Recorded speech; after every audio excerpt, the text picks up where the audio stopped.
Dalawa yung isa. Nagtatakbo yung kono.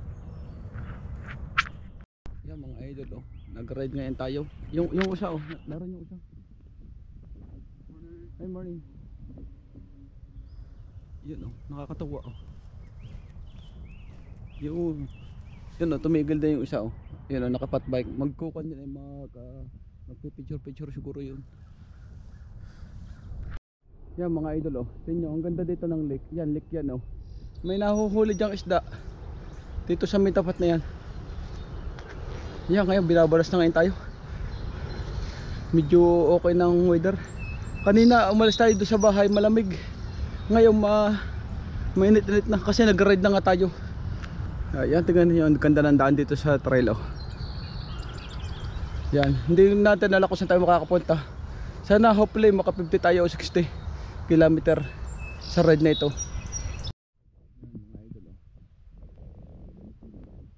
Nasa lake ngayon tayo. Yan ang lake dito sa Canada. Hindi ko na kung nakakailang kilometer na tayo. Siguro mga 20 kilometer na tayo ngayon. Hopefully maka 50 kilometer tayo mga idol. Dami mga video. Ang ganda, nice. Yan mga idol. Hanggang 4 credit lang tayo ngayon. Yan yung 4 credit. Ay tindahan to Yan ang mga bangka Yan yung bike ko. Yan mga idol. Ang ganda rito. May nagpipishing araw sa kabila Kaya lang hindi na nakakapag-go sa fishing. Bike na lang tayo ngayon.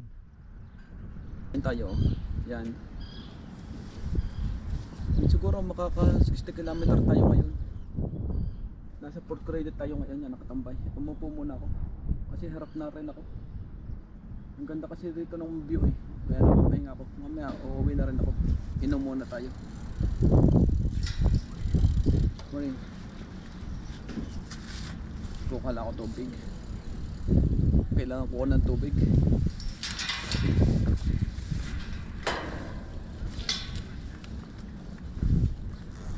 Nakakauhaw. Gatorade muna ang inumin ko. Gatorade. Yan malayo na kasi nang narin natin.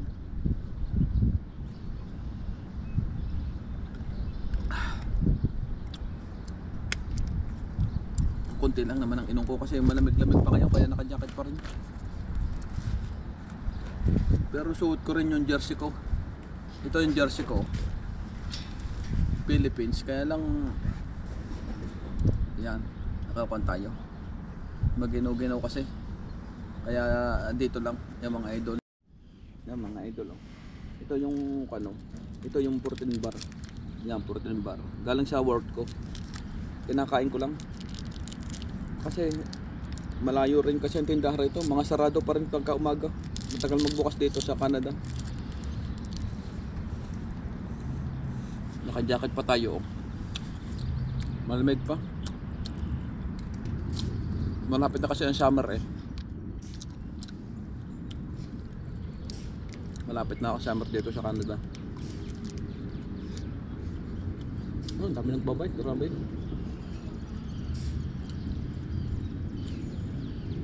Hindi bilis. Sana makabili tayo ng road bike din para makakapon tayo.